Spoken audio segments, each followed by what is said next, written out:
ایک وقت میں 8-10 ساتھی وقت دینے والے ہیں، وہ مسجد میں تعلیم کا حلقہ قائم کرتے ہوئے باہر نکل کر دعوت دیں اور لوگوں کو نقد مسجد میں تعلیم کے حلقے میں لا کر جوڑنے کی کوشش کریں۔ پھر اسی مسجد میں جس میں دعوت تعلیم استقبال ہے، اس میں پہلے سے تعلیم چلی آ رہی تھی مسجد وار جماعت کی، وہ مسجد وار جماعت کے ساتھی اپنی تعلیم جم کر کریں، 15 منٹ 20 منٹ آدھا گھنٹہ کوشش کریں کہ کم سے کم 20 منٹ آدھا گھنٹہ تو ہو۔ اس میں مسجد وار جماعت کے سب ساتھی جم کر بیٹھیں، اس میں تعلیمی گشت نہیں ہوگا۔ تعلیمی گشت ہوگا یہ اللہ کے راستے میں نکل کر، یہ تعلیمی گشت ہوگا 2.5 گھنٹے مسجد کی آبادی کی محنت کے دوران، جس میں گھر گھر کی ملاقاتیں ہیں۔ ہمارے پاس سمجھ میں آ رہی ہے کیوں بھائی؟ سمجھ رہے ہو نا؟ کام اچھی طرح سمجھ کے کرنا ہے۔ تو یہ مسجد کی تعلیم صرف مسجد وار جماعت کی ہے، اس میں تعلیمی گشت نہیں ہوگا۔ یہ تعلیم صبح کو ہوتی ہے، مسجد وار جماعت 2.5 گھنٹے شام کو دیتی ہے۔ تو صبح مسجد وار جماعت کی اپنی تعلیم ہو جائے، اس میں اگر کسی ایسی نماز میں ہو رہی ہے جسے محلے کے جائز لوگ آتے ہیں، اچھی بات ہے، تعلیم ہو، محلے کے لوگ اٹھ کے جانا چاہتے ہیں، ان سے کہو کہ اگر آپ جانا چاہتے ہیں تو جا سکتے ہیں، ہماری تعلیم تو ابھی جاری رہے گی۔ محلے کے لوگ 5 منٹ 7 منٹ بعض 2 منٹ ہی بیٹھتے ہیں، اٹھ کے چلے جاتے ہیں کہ جو جانا چاہیں چلے جائیں اور بیٹھنا چاہیں بیٹھیں۔ ہماری تعلیم محلے والوں کے جانے کی وجہ سے بند نہیں ہونی چاہیے، کیونکہ تعلیم تو ہمارا کام ہے۔ میرے دوست بزرگوں، مشکل یہ پیش آ رہی ہے کہ محلے والوں کی تعلیم کی وجہ سے، ان کے نہ بیٹھنے کی وجہ سے خود مسجد وار جماعت کی تعلیم بھی صحیح طریقے پر نہیں آ رہی۔ وہ تعلیم بیٹھتے 5 منٹ تو ہماری تعلیم ہی 5 منٹ، وہ جانا چاہیں جا سکتے ہیں، ہم اپنی تعلیم جم کر کریں۔ دیکھو، اس تعلیم کا مجاہدہ ہی اس میں جم کر بیٹھنا ہے۔ تعلیم کا مجاہدہ تعلیم گھروں میں جم کر بیٹھنے کا ہے۔ یہ معمولات نہیں ہیں، یہ تو محنت ہے، گشت محنت ہے، تعلیم محنت ہے۔ ہم اس کو محنت بنائیں، اس کو مجاہدہ بنائیں، اس لیے کہ مجاہدہ ہی ہدایت دلوانے والا ہے۔ اس لیے 2 منٹ 4 منٹ کی بات نہیں ہے، بلکہ کوشش کرو اس بات کی کہ 20 منٹ آدھا گھنٹہ مسجد وار جماعت کی اپنی تعلیم جم کر ہو۔ یہ ہے تعلیم کے ساتھ محنت۔ تعلیم کا مقصد سامنے آ گیا، تعلیم کا طریقہ سامنے آ گیا، اور تعلیم کے ساتھ یہ محنت بھی سامنے آ گئی۔ دوسری چیز ہے، دوسرا علم ہے مسائل کا۔ اپنی ذات سے امت کو دعوت دینا مسائل کے سیکھنے کی، تاکہ اللہ والے علم سے کامیابی کا یقین پیدا ہو۔ اور میرے محترم دوستو بزرگوں، اپنے ہر مسئلے میں، تجارت ہو، زراعت ہو، ملازمت ہو، ہم حکومت میں، سیاست میں، کہیں بھی ہوں، دنیا کے کسی شعبے میں ہوں، زندگی کے ہر قدم پر، ہر موڑ پر، ہر مسئلے میں ہمارا تعلق براہ راست علماء سے ہونا چاہیے۔ خدا نہ کرے یہ نہ ہو کہ ہم تبلیغ والے ہیں، وہ مدرسے والے ہیں، ہمارا کام تو جماعت کا کام ہے، ان کا کام فتوے کا کام ہے۔ نہیں، ہم تو قدم قدم پر علماء کے محتاج ہیں، قدم قدم پر علماء کے محتاج ہیں۔ جس میں علم کی محتاجگی ہوگی وہ علماء کا محتاج ہوگا، جس کے اندر علم کی محتاجگی نہیں ہے وہ علماء سے مستغنی ہوگا، اسے علماء کی ضرورت نہیں ہوگی۔ ماسٹر فرماتے تھے کہ علماء کی زیارت کو عبادت یقین کرو، علماء کی زیارت کو کیا یقین کرو؟ عبادت. ہاں اونچی بات ہے، بہت ہی ہے، سوچنے کی بات ہے کہ علماء کی زیارت کو عبادت یقین کرو. یہ ساتھی عام طور سے سننے میں آتا ہے کہ کیا ہاں یہ تو عالم ہے، تبلیغی تو ہے نہیں. کس کو کہتے ہیں تبلیغی؟ دیکھو یہ کام جو ہے نا، یہ کوئی طبقہ نہیں بنا رہا ہے کہ تبلیغی جماعت کا آدمی کہ نہیں، مسلمان ہے، اس کو زندگی کے ہر شعبے میں علماء کی ضرورت ہے. اس کو زندگی کے ہر شعبے میں علماء کی ضرورت ہے. اس لیے قدم قدم پر علماء سے پوچھ کر چلنا ہے. سمجھ آ رہی بھائی بات؟ کہ عالم صاحب میں تجارت کس طرح کروں، میں شراکت کس طرح کروں، یہ شیئر جائز ہیں یا ناجائز ہیں، یہ کام کرنا جائز ہے کہ ناجائز ہے، آپ مجھے علم کی روشنی بتائیے. ہمارے مجمع کے اندر علم اور علماء کی عظمت کا پیدا کرنا، یہی تیسرے نمبر کا مقصد ہے. علم کی دعوت کا مقصد یہی ہے کہ علم اور علماء کی عظمت پیدا ہو. ہم کوئی طبقہ نہ بن جائیں کہ ہم تبلیغ جماعت کے آدمی اور وہ مدرسے کے آدمی.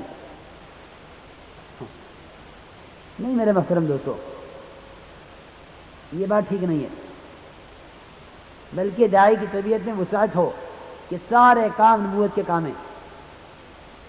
تبلیغ ہو، تعلیم ہو، تدریس ہو، تصنیف ہو، سارے کام نبوت کے ہیں. دین کا کوئی کام دین کے کام کے خلاف نہیں ہو سکتا. دعوت، تزکیہ، تعلیم، یہ تینوں کام نبی کے کام ہیں. اور یہ بات تو عقل میں آنے والی ہے ہی نہیں کہ نبی کا ایک کام نبی کے دوسرے کام کے مخالف ہو یا معارض ہو، ممکن ہی نہیں ہے. اس لیے ہمیشہ یاد رکھنا کہ دین کی اس محنت کو، دعوت کو ثابت کرنے کے لیے دین کے کسی کام کو ہلکا سمجھنا، یہ دین کے کسی کام کا انکار کرنا، یہ دین کے کسی کام کو غیر افضل سمجھنا، یہ اس کی افضلیت کو کم سمجھنا، اس سے بڑی جہالت، اس سے بڑی حماقت کوئی نہیں ہے. اس لیے ہمارے دلوں میں علم، علماء اور مدارس کی عظمت ہونی چاہیے. تمہاری بات قدم قدم پر علماء سے پوچھیں. اللہ کے راستے میں نکلے ہوئے ہو، علماء کی زیارت کرو، ان سے پوچھو، ان کی تشکیل اور ان کے خروج کی کوشش نہ کرو، بلکہ ان کے سامنے کام کے نتائج لاؤ.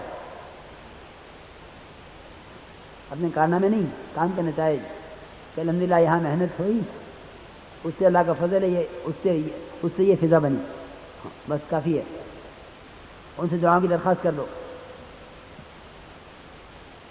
یہ ہے میرے محترم دوستو علم کے ساتھ محنت، کہ علماء سے پوچھ کر قدم قدم پر علماء سے پوچھو. ہماری طبیعت میں خدا نہ کرے یہ بات نہ پیدا ہو جاوے کہ ہم ایک الگ جماعت ہیں اور یہ مدرسے والے ہیں، وہ خانقاہ والے ہیں، وہ ذکر والے ہیں. نہیں، ساری امت ایک امت ہے. اس امت کو امت بنانے کے لیے یہ ساری محنت ہو رہی ہے.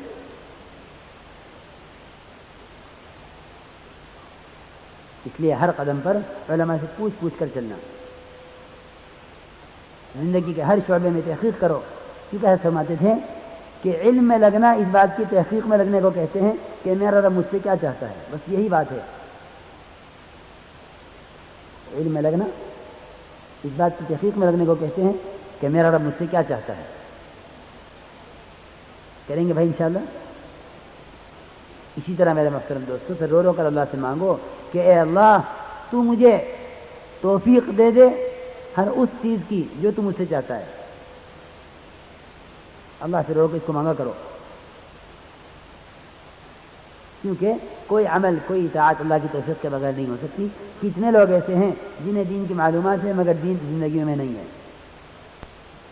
اللہ سے رو کر اسے مانگو کہ اللہ تو نے جس عمل کا مجھے علم دیا ہے تو مجھے اس عمل کی توفیق بھی دے دے. اسی طرح میرے محترم دوستوں ہمیں اکرام کی دعوت دینی ہے. ہاں اسی طرح ہمیں ذکر کی دعوت دینی ہے. ذکر کسے کہتے ہیں؟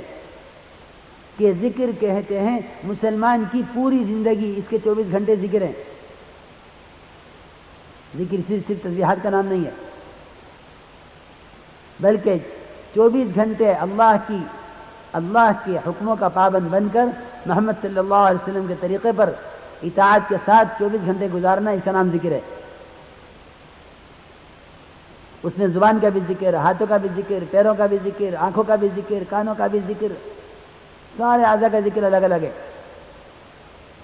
صرف زبان سے سبحان اللہ، الحمدللہ، ولا الہ الا اللہ واللہ اکبر کہنا، یہ تو صرف زبان کا ذکر ہے. عجیب بات ہے کہ ایک آدمی تسبیح پڑھ رہا ہے زبان سے اور آنکھوں سے نامحرم کو دیکھ رہا ہے. اس کو غافل کہو گے کہ ذاکر؟ بولو بھائی، یہ غافل ہے؟ جی ہاں، یہ غافل ہے. ذاکر کہتے ہیں اطاعت کرنے والے کو. اس لیے ذکر جو ہے وہ تبتل چاہتا ہے کہ تم اللہ کے غیر سے کٹ کر اللہ کو یاد کرو. وَاذْكُرِ اسْمَ رَبِّكَ وَتَبَتَّلْ إِلَيْهِ تَبْتِيلًا، کہ اللہ کے غیر سے کٹ کر اللہ کو یاد کرو. اس لیے میرے محترم دوستو، اس میں کوئی شک نہیں کہ اللہ کا نام لینے کے انوارات، اس کی برکات، اس کے فوائد اپنی جگہ، لیکن ذکر صرف تسبیحات تک محدود نہیں ہے. تلاوت بھی سب سے بڑا ذکر نماز ہے. سب سے بڑا ذکر نماز ہے، وَلَذِكْرُ اللَّهِ اکبر. سب سے بڑا ذکر نماز ہے. تسبیح کو بھی اللہ نے، نماز کو بھی قرآن میں تسبیح کہا ہے. اللہ نے نماز کو بھی قرآن میں تسبیح کہا ہے. یعنی ساری عبادات سے اللہ کی پاکی بیان کرنا مقصود ہے. ساری عبادات سے اللہ کی پاکی مقصود ہے. اس لیے اللہ نے نماز کو قرآن میں تسبیح کہا ہے. فسبحان اللہ حین تمسون وحین تصبحون وَلَهُ الْحَمْدُ فِي السَّمَاوَاتِ وَعَشِيًّا وَحِينَ تُظْهِرُونَ. ساری نمازوں کے اوقات بتلائے ہیں اس آیت سے، اور اس نے نماز کہیں نہیں کہا، صلاۃ کہیں نہیں کہا، بلکہ تسبیح کہا ہے. میرے بزرگ دوستوں، مجھے عرض یہ کرنا ہے کہ ذکر صرف تسبیحات کا نام نہیں ہے، بلکہ مسلمان کی ساری زندگی ذکر ہے. نماز سے لے کر تمام مسنون دعاؤں تک سب چیزیں ذکر ہیں. کہ بیت الخلا سے نکلنے کا ذکر کیا ہے؟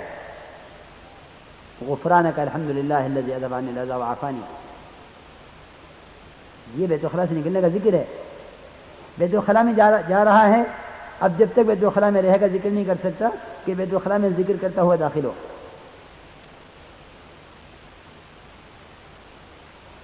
کہ بیت الخلا میں داخل ہونے کی دعا، پہلے ہماری جماعتیں یہ مسنون دعائیں یعنی باقاعدہ یاد کیا کرتی تھی. پچھلے 4 مہینے میں چھوٹی چھوٹی دعائیں یاد ہو جاتی تھیں، لیکن اب اس کی کوئی کوشش نہیں رہی.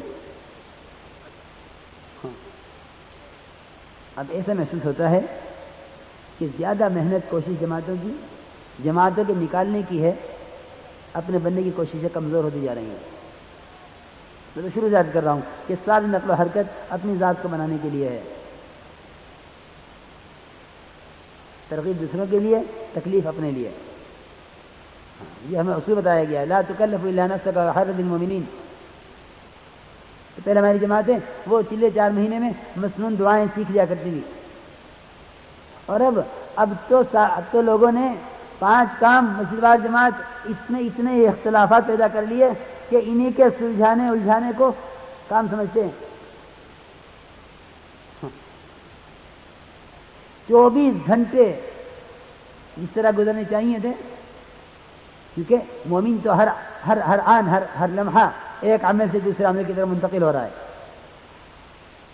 اب یہ ذکر ہے، اب یہ ذکر ہے، اب یہ دعا ہے، اب یہ نماز ہے، اب یہ تسبیح ہے، اب یہ تلاوت ہے، اب یہ تہجد ہے، اب یہ اوابین ہے، اب یہ اشراق ہے. سارے اعمال چھوڑ دیے ہاں، اور دوسروں کی وصولیابی میں نہ اپنی تسبیحات کی پرواہ ہے، نہ تلاوت کی پرواہ ہے، نہ تہجد کی پرواہ ہے. ہاں، رات کو دیر تک محنت کی، تہجد بھی گئی.